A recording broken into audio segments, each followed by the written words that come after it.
Le monde ne tourne pas rond. Avec l'insolite, Geoffrey vous le prouve.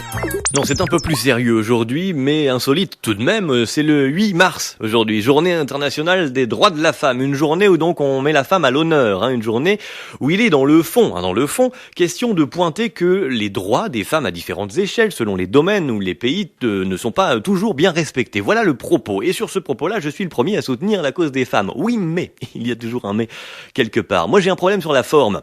C'est bien une journée pour le dire.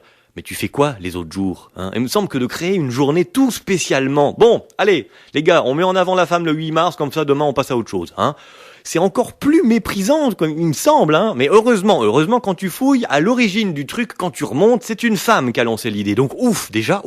À l'origine d'un truc, c'est une femme. Comme à l'origine du monde d'ailleurs, mais enfin, quand même. Tu vois, cette histoire de journée, c'est un peu comme les enfoirés. Les enfoirés, c'est bien, ça met en avant les restos du cœur, ok, mais en 2017, ça me fait chier qu'on ait besoin des enfoirés pour parler solidarité. Et ben, idem avec la journée de la femme. C'est bien, ça met un coup de projecteur, mais ça me fait chier qu'en 2017, on ait besoin de ça. En plus, j'ai regardé la liste des journées mondiales, moi. J'ai fouillé sur Internet. La journée de la femme côtoie la journée du coloriage ou du Nutella. Le 5 février, c'est rangé pareil dans la même catégorie. Oh, aujourd'hui c'est le Nutella. Oh, aujourd'hui, c'est les femmes. C'est pas le même niveau pourtant. Mais c'est rangé pareil, tu vois. Alors j'ai un problème avec le fait de faire une journée exprès. Moi, mesdames, je vais vous dire, vous avez raison tous les jours de vouloir être qui vous voulez être. Qu'importe d'ailleurs ce que les autres peuvent dire, homme ou femme d'ailleurs, on s'en fout. Moi je vous admire pour ça, la force que vous avez d'être vous-même. Et je vais vous dire dès le début d'ailleurs, on ne peut pas nous les hommes rivaliser, vous donner la vie. Ça, on peut. Moi je vais aller aux toilettes, c'est tout ce que je vais sortir. Moi, il y a pas de. Vous allez quand même sortir la vie.